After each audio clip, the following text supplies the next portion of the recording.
Un malade d'Ebola est mort à Goma en RDC. Cette nouvelle fait planer la crainte d'une propagation de l'épidémie. Alors que la semaine dernière, le docteur Olilunga Kalanga, ministre congolais de la Santé, a démissionné en désaccord avec la politique de lutte contre l'épidémie. Où en est la bataille contre Ebola? Pour y répondre, Augustin Augier, directeur général de l'ONG Alima, qui gère deux des plus gros centres de lutte contre l'épidémie, est notre invité. Bonsoir. Bonsoir. Alors en RDC, vous prenez en charge des patients donc, qui sont contaminés par le virus Ebola. Comment vous travaillez? Alors depuis maintenant 1 an, parce que demain ça fera 1 an qu'officiellement cette épidémie a été déclarée, nous travaillons main dans la main avec le ministère de la Santé dans le cadre de 2 centres de traitement dans la ville de Béni et dans la ville de Butembo-Katwa, où nous prenons en charge les cas suspects et les cas confirmés d'Ebola. L'objectif est d'arriver à produire des soins gratuits pour tous, pour réduire la mortalité. Ebola, on le sait, est une maladie qui tue beaucoup, 70% des gens sans traitement. Aujourd'hui, avec les soins qu'on apporte, on arrive à diviser par 2 cette mortalité. Donc ça reste élevé, mais c'est un vrai progrès pour les patients qui sont confirmés. Alors justement, est-ce qu'il existe un traitement efficace contre ce virus? Aujourd'hui, il y a 4 molécules qui ont été reconnues par l'OMS comme étant potentiellement efficaces et que nous évaluerons sur le terrain. Donc tous les malades d'Ebola ont accès à une de ces 4 molécules. Et nous allons, d'ici normalement 1 mois, être capables de répondre laquelle des 4 molécules est la plus efficace. Donc il y a un traitement disponible pour tous, gratuitement, qui permet de réduire la mortalité. Alors parmi la population, il y a une crainte, voire une hostilité à l'égard des soignants. Comment ça s'explique selon vous? Alors, une grande partie de la population est aussi très reconnaissante vis-à-vis des soignants, et notamment dans ce qui concerne Alima, par exemple, plus de 250 personnes sont sorties guéries des centres de traitement que nous gérons avec le ministère de la Santé. Et je peux vous assurer qu'ils sont en confiance. On a pu voir des manifestations de personnel soignant suite à des agressions. Les personnels soignants sont vraiment en première ligne dans cette lutte. Il y a eu plus de 41 personnels soignants qui sont morts de la maladie Ebola. Il y a eu plus de 140 attaques, puisqu'on travaille, cette épidémie a lieu dans une zone qui est en conflit armé, plus de 140 attaques depuis 1 an contre des personnels ou des structures de la riposte. Donc ce sont des gens qui font preuve d'un courage phénoménal, coincés entre le risque qu'est de soigner Ebola, puisqu'ils sont à risque d'être contaminés eux-mêmes, et le risque d'être ciblés par un certain nombre de groupes qui ont un intérêt à créer des problèmes dans cette zone. Aujourd'hui, manquez-vous de financement pour lutter contre le virus, et qui sont vos contributeurs?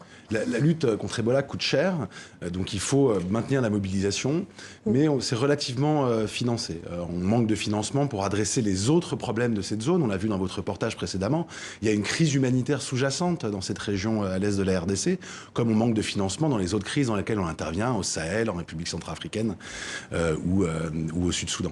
Alors, l'un de nos journalistes a pu interroger le docteur Nguyen. Il intervient pour Médecins sans frontières, donc dans le Nord Kivu. Pour lui, il y a une disproportion entre le flot d'argent et le nombre de victimes d'Ebola, moins important que pour la rougeole, moins important que pour le paludisme. Est-ce que vous partagez ce constat?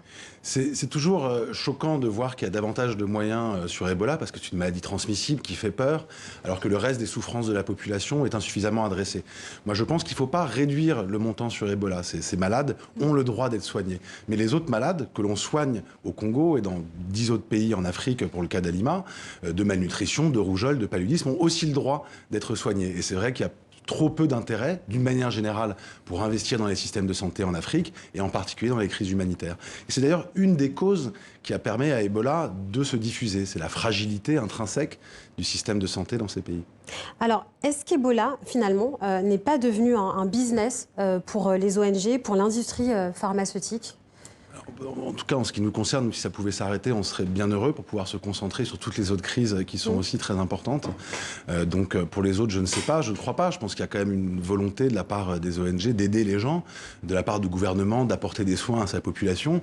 Et je pense que c'est avant tout le plus important. Et je préfère souligner le courage de ceux qui tous les jours travaillent sur le terrain depuis maintenant 1 an. Et je peux vous assurer que c'est épuisant et c'est dangereux, plutôt que de dénoncer les dérives de peut-être 1 ou 2 ONG à la marge, qui existent probablement, mais qui ne sont pas le cœur du système. Alors au-delà des ONG, on parle aussi de l'industrie pharmaceutique quand je vous pose la question sur le business. L'ex-ministre congolais de la Santé a démissionné. Il était en désaccord avec la politique menée par le gouvernement, notamment sur l'introduction d'un vaccin d'un laboratoire belge. Est-ce que chez vous, il est question d'utiliser ce vaccin ? Alors nous, aujourd'hui, on ne vaccine pas en RDC. C'est une décision qui relève de différents échelons. D'abord, il faut rappeler que les plus grands standards d'éthique, les mêmes standards d'éthique qu'en Europe ou aux États-Unis, sont appliqués dans la recherche aujourd'hui au Congo contre Ebola. Ensuite, il y a des groupes d'experts indépendants qui prennent des décisions, qui aujourd'hui est appuyé par le gouvernement congolais, qui est souverain, conseillé par l'OMS de façon indépendante, et ils prendront les décisions qu'ils doivent prendre. Lorsque le docteur Oli Ilunga Kalanga parle de manque d'éthique manifeste en cachant notamment volontairement des informations importantes aux autorités sanitaires. Il parle là de l'industrie pharmaceutique auquel forcément vous avez recours pour soigner les malades. Ça, vous en pensez quoi ? Je pense que si c'est avéré, c'est grave. Je pense qu'il ne faut pas faire d'amalgame, il faut attendre de regarder. Aujourd'hui, les recherches qui sont mises en place en RDC le sont avec le contrôle de comités d'éthique internationaux, de comités d'éthique congolais, sous l'autorité du professeur Mouyembe, qui est une personne extrêmement reconnue dans le monde de la recherche et le monde de la santé. Et il faut avant tout, je pense, rassurer les populations. Rien n'est fait de façon irréfléchie ou pour des intérêts pharmaceutiques. Nous, ce qui nous guide, c'est l'intérêt des patients. Et on prend toutes les mesures de précaution pour que ce qu'on fasse ait un intérêt pour, avant tout, faire baisser la mortalité. Parce que le problème majeur, c'est qu'il y ait des gens encore qui meurent massivement. Il y a plus de 1800 personnes sont mortes d'Ebola, alors qu'on peut les soigner si on le prend tôt, s'ils viennent se faire soigner, s'ils ont accès au traitement. Alors justement, dans la prise en charge, qu'est-ce qui change aujourd'hui par rapport à 2014 ? Alors, énormément de choses. Nous, on a inventé une façon de mieux protéger les patients qui sont confirmés. La famille a accès à eux. Le plateau technique, on fait de la réanimation pour ces patients comme on peut en faire en Europe, ce qui nous permet d'avoir des mortalités entre 30 à 40%, 2 fois moins que si jamais il n'y a pas de prise en charge médicale. Et tout ça, c'est grâce aux leçons qu'on a apprises lorsqu'on est intervenu sur l'épidémie en Afrique de l'Ouest en 2014-2015. Et pour vous, aujourd'hui, la difficulté, elle réside dans quoi exactement ? La difficulté, elle réside dans la possibilité de maintenir la continuité dans la lutte contre Ebola, avec le contexte de sécurité qui est quand même extrêmement complexe. Elle réside dans la taille et l'ampleur de cette épidémie qui touche de plus en plus de zones. Et on l'a vu à Goma, c'est extrêmement inquiétant. Quelqu'un qui est là-bas depuis plus de 10 jours avec des symptômes et qui n'est pas venu se faire isoler et qui a potentiellement transmis la maladie à d'autres. Donc entre l'insécurité et l'ampleur, il y a de quoi être aujourd'hui très inquiet.